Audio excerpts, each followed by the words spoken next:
আমি জালিয়াতি করেছি, অর্থ আত্মসাৎ করেছি, অর্থ পাচার করেছি। মাত্র সেনাপ্রধানের কাছে পদত্যাগ করে দেশ ছাড়লেন ডক্টর ইউনূস, ক্ষমতায় বসলো সেনাবাহিনী।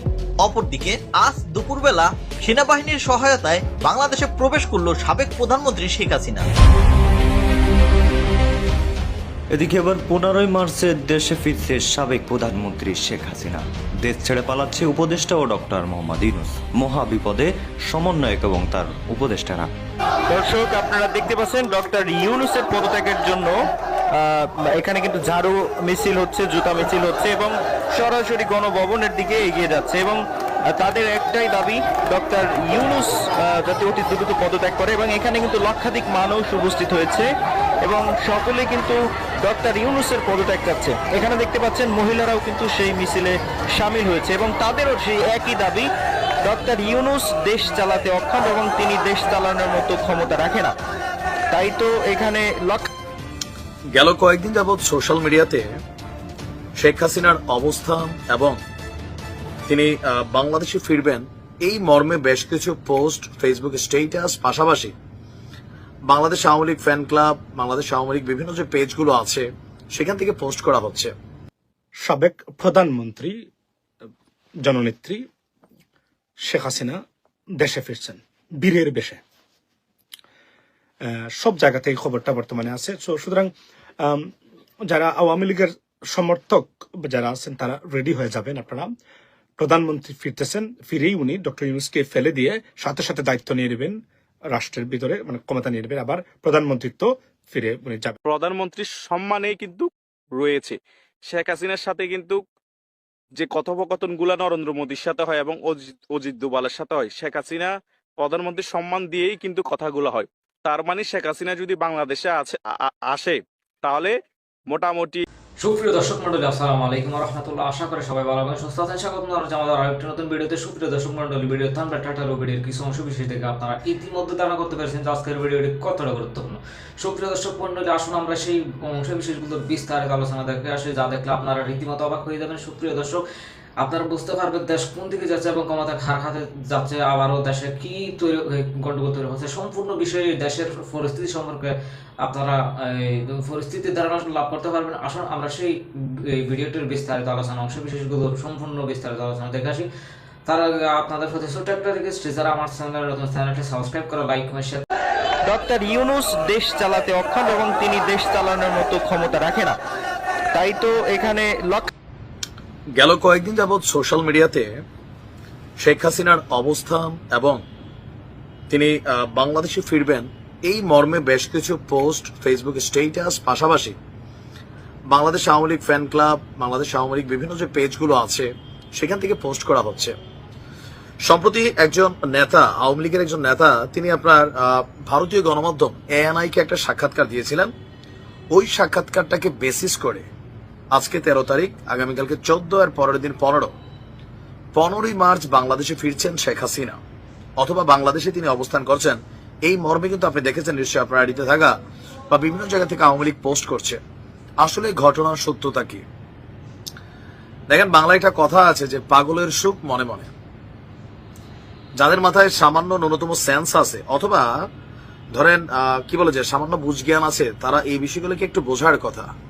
অনেক আওয়ামী লীগের নেতাকর্মীরা উচ্ছ্বসিত যে আগামী 2 দিন পর শেখ হাসিনা ফিরবেন, অথবা তিনি দেশে আছেন, সেখান থেকে তিনি আত্মপ্রকাশ করবেন, তারপর তিনি ডক্টর ইউনূসকে হটিয়ে দিবেন, ক্ষমতা গ্রহণ করবেন, না সারা বিশ্ব তাকে অভিবাদন জানাবে। বিষয়গুলো কতটা কাল্পনিক এবং কতটা আবেগ প্রসূত হলে এই ধরনের চিন্তা ভাবনা করা যায়। এখন আওয়ামী লীগের যে নেতার কথা বলা হয়েছে, আপনার যুক্তরাষ্ট্র আওয়ামী লীগের সহসভাপতি ডক্টর রাব্বি আলম, তিনি আসলে ভারতীয় গণমাধ্যমকে দেওয়া সাক্ষাৎকারটাতে প্রকৃত কথাটা কি বলেছিলেন সেইটা আগে আমি আপনাদেরকে শোনাই। তিনি বলেছেন যে আপনার বাংলাদেশের সাবেক প্রধানমন্ত্রী এবং আওয়ামী লীগ নেত্রী শেখ হাসিনার রাজনীতিতে প্রত্যাবর্তন হবে, রাজনীতিতে। তবে কবে হবে, কখন হবে, 15 মার্চ হবে নাকি 15 আগস্ট হবে, 2025 হবে, মানে এরকম কিন্তু কোনো টাইম ফ্রেম তিনি আসলে এখানে উল্লেখ করেন নাই। বাট এই পোস্টটাকে বেসিস করে অনেকগুলো পোস্ট ছড়িয়ে পড়েছে। ইভেন এই পোস্টগুলো আওয়ামী লীগের নেতাকর্মীরা যখন শেয়ার করছেন, কমেন্টে যথেষ্ট উচ্ছ্বসিত হচ্ছেন, একটা আগাম বার্তা দিয়ে দিতে চাই। 2025-এর 15ই মার্চ দূরের কথা, 2026-এরও 15ই মার্চ শেখ হাসিনা বাংলাদেশে ফিরবেন, এটা অসম্ভব একটা ইস্যু। হতে পারে বাংলাদেশে থাকলে তিনি হঠাৎ করে আত্মপ্রকাশ করতে পারেন, এটা নিয়ে নানান ধোঁয়াশা তৈরি করা হচ্ছে। এই পোস্ট দেখে যারা মাঠে নামার চিন্তা করছেন তাদেরকে আরেকবার সাবধানতা বাণী দিয়ে দেই। গেল কয়েকদিন আগে ফেসবুকে একটা পোস্ট আসছিল, ট্রাম্পের একটা বক্তব্যকে আপনার বাংলায় অনুবাদ করে একটা ভিডিও ভাইরাল করা হয়েছিল যে ট্রাম্প ডক্টর ইউনূসকে তিনি প্রত্যাখ্যান করেছেন এবং শেখ হাসিনাকে তিনি প্রধানমন্ত্রী হিসাবে ঘোষণা করেছেন। এর পরপরই আপনারা দেখেছেন যে 14 গ্রামে আমাদের বেশ কিছু ভাইরা যুবলীগের তারা আত্মপ্রকাশ করলো, বাজারে গিয়ে মহড়া টহরা দিল। আধা ঘন্টা পরে প্রত্যেকে কিন্তু সেখানে জনগণের মানে বেষ্টনীতে আটকে গেল, থানা থেকে পুলিশ আসলো, তাদেরকে ধরে নিল। অনেকেই বিশ্বাস করছেন। এখন কেন আসলে এই বিষয়গুলোতে মানুষ বিশ্বাস করছে? কারণ এই মুহূর্তে শেখ হাসিনা ফিরবেন, আওয়ামী লীগ আবার ক্ষমতায় আসবে, আবার রাজত্ব করবে। একটা দুঃস্বপ্নের মতো কিন্তু সরকারের পতন করছে, দুঃস্বপ্ন। খোদ শেখ হাসিনা হয়তো এখনো বিশ্বাস করতে পারছেন না তিনি বাংলাদেশ ছেড়ে চলে গেছেন। আওয়ামী লীগের নেতাকর্মীদের এই ফিল্ডটা এখনো হয় নাই। ইভেন যে প্রেক্ষাপটটা তৈরি হয়েছে, আপনি এখানে যতই বিশৃঙ্খলা দেখেন, বিএনপি জামাতের মারামারি দেখেন, জাতীয় নাগরিক পার্টির সাথে কোপাকুপি দেখবেন, কিন্তু যখনই আওয়ামী লীগ ইস্যু আসবে সবাই একত্রিত হয়ে যাবে। কারণ তারা জানে যে আওয়ামী লীগ আসলে প্রত্যেকটা দলের কি পরিমাণ নেগেটিভিটি অবস্থান তৈরি হয়ে যাবে, এটা একটা ভয় কাজ করে। যার কারণে নিজেদের মধ্যে যত দ্বন্দ্ব থাকুক, যখন আওয়ামী লীগের প্রত্যাবর্তনের ইস্যু আসে সবাই একজোট হয়ে যায়। আবেগে অতি উৎসাহে এই মুহূর্তে শেখ হাসিনা আসবে এই খুশিতে যদি কেউ রাজপথে নামেন, যদি কোনো ধরনের অ্যাক্টিভিটিসে যান, 100% আপনি বিপদে পড়বেন। কারণ সরকার ছাত্রলীগ, যুবলীগ, আওয়ামী লীগের নতুন একটা তালিকা করছে ভাই। হইতে পারে এটা আপনাকে গর্ত থেকে বের করার জন্য। আওয়ামী লীগ যা ঘটাইছে, বি অনেস্টলি আপনাকে এটার জন্য সরি বলতে হবে, অনুতপ্ত হইতে হবে। কারণ এটা মানুষের ভুলতে সময় লাগবে। কোনো এক সময় আওয়ামী লীগ আসবে, কোনো এক সময়, বাট আগামী 5 বছরও না, 6 বছরও না, এটা মনে রাখেন। এর মাঝখানে আসতে পারে রাজনীতিতে প্রত্যাবর্তন হতে পারে, কিন্তু একটা ব্যাড ইফেক্ট যেটা ক্রিয়েট হয়েছে এটা সরাইতে সময় লাগবে। শেখ হাসিনা দেশে ফিরবেন, এটা একটা পাগল ছাড়া কেউ বিশ্বাস করবে না। যদি খোদ ডক্টর ইউনূস তিনিও আমন্ত্রণ জানান যে ঠিক আছে শেখ হাসিনা চলে আসেন, আওয়ামী লীগের সবাই চলে আসেন, তারপরেও কেউ আসবে না, মনে রাখেন। কারণ ডক্টর ইউনূসকে তারা বিশ্বাস করবে না যে আসলে কি ইউনূস হয়তো ভালো হয়ে গেছেন, জাতীয় নাগরিক পার্টি সবাই যদি একজোট হয়ে বলে আসেন প্লিজ আপনি আসেন, আমরা আপনাকে প্রধানমন্ত্রী পদ দিব, জীবনও আসবে না। বাস্তবতা এটাই। ভালো থাকেন। আসসালামু আলাইকুম। ব্রেকিং নিউজ সেটা হলো যে আগামী 15ই মার্চ সাবেক প্রধানমন্ত্রী জননেত্রী শেখ হাসিনা দেশে ফিরছেন বীরের বেশে। সব জায়গাতে এই খবরটা বর্তমানে আছে।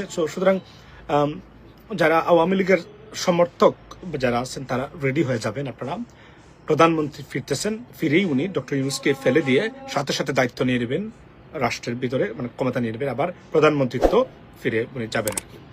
আর জাতিসংঘ উনাকে মানবতা বিরোধী অপরাধী সাব্যস্ত করেছে। তো এটা কোনো ব্যাপার না, এটা উনি এটা কাভার করে দিতে পারেন। সে হ্যাজ সিরিয়াস পাওয়ার, তার এতটাই পাওয়ার ওনার যে একটা দেশে উনি যেতে পারেন না চেষ্টা করেও। ভারত দিনে রাতে 24/7 উনার জন্য চেষ্টা করেছে কোন দেশে উনাকে মানে মালটাকে মানে গোছাইতে পারে কিনা, আর সব জায়গায় ব্যর্থ হয়। এখন ইউনিয়ন আপনার ছাত্রলীগ এবং যুবলীগের সাধারণ মেম্বারদের সাথে নিয়মিত ফোন আলাপ এবং 1400 জন আপনার ভিউয়ার্স ওনার লাইনে থাকলে উনি মানে খুবই খুশিতে টলমল করে বক্তব্য দিচ্ছেন প্রতিদিন। সেই প্রধানমন্ত্রী জননেত্রী বঙ্গবন্ধু কন্যা, স্বাধীনতা বাংলাদেশের উন্নয়নের রূপকার, রোল মডেল, যার কাছ থেকে সারা পৃথিবী উন্নয়নের সবক নিয়েছে, সেই জননেত্রী শেখ হাসিনা দেশে ফিরছেন 15ই মার্চ। আপনাদের জন্য সুখবর, ঈদ আপনাদের ঈদ আনন্দে কাটুক এবং সুখে শান্তিতে কাটুক, এটাই আমার বক্তব্য আপনাদের প্রতি। আর সিলেটি ভাষায় হই যে সিলেটি যেগুন আছেন পাগল, যেগুনতে আপনারা সারাদিন ফাগলামি কররা লন্ডন বইয়া আমেরিকাত বইয়া, মার্চের 15 তারিখ শেখ হাসিনা বাংলাদেশ আইবা। তো তোমরা যেগুনতে ওনার মাঝে রোজা না রাখিয়া চিলাচিলি করায় আরও ইংল্যান্ড বইয়া যেগুনতে নাচানাচি করায়, তোমরা দেশে যাও। তোমরা আমরা অনুরোধ করি তোমরা দেশে যাও, সকলটি তোমরা দেশে গিয়া শেখ হাসিনারে বরণ করো। যখন আপনারা এখন বুঝছেন এটা কতটা পাগল, মানে আমরা সিলেটের যে কিছু মানে এটা কতটা পাগল এখন। ও আর একটা বলছে মিশিগান মানে ঠিক মতো রেন্ট দিতে দেয় না মানুষের, বুঝছো নি, মানে ও আন্দু হয় মানে মানে যুক্তরাষ্ট্র প্রেসিডেন্টের বিরুদ্ধে বলে মামলা করিলছে, বুঝছো নি। ও পাগল ওগু দেখলাম ও 2 দিন পরে পরে একটা ঘটনা গোটায় তারা হয় আপনার যাই তারা। এখন আপনারা ধরো আওয়ামী লীগে সুযোগ দিতে পারলাম, মানে এটা যে কতটা মানসিক বিকারগ্রস্ত পাগল আর কি আপনারা বুঝছেন নি। এখন মানে ওখানে মনে করে বাংলাদেশও মানে এরা আইব তারা যাইব, এই পাগল হল তোর মানে এতটা মূর্খ পাগল হইতে পারে মানুষ, এটা আমার মানে চিন্তার বাহিরে। এবং এরা আপনার রাষ্ট্র পরিচালনা করছে, যে কারণে আপনার রাষ্ট্র চূড়ান্ত ওই যে আমাদের মানে নোয়াখালী ভাষা হয় না নি, মানে করাম না রমজানের মাঝে মানে একটা মারা আছে না নি মারা না কিতা এ গেছে দেশের। এই পাগল হল দেশের লাগে এখন আর কত বড় বুঝাই গুণ আপনার কল্পনা করুকা, যে এখন মনে করে জাতিসংঘ রিপোর্ট দিছে মানবতা বিরোধী অভিযুক্ত করছে শেখ হাসিনারে। Do you understand the meaning of it? It's an unprecedented move. It is absolutely, I mean, it's a phenomenal. যে জাতিসংঘ একজন ব্যক্তিকে কইছে মানবতা বিরোধী অপরাধে অভিযুক্ত। আইসিসির প্রসিকিউটর বলছেন আমারে কইছেন যে জাতিসংঘ এই মহিলাকে আন্তর্জাতিক অপরাধ আদালত দোষী সাব্যস্ত করার লাগি 80% কাম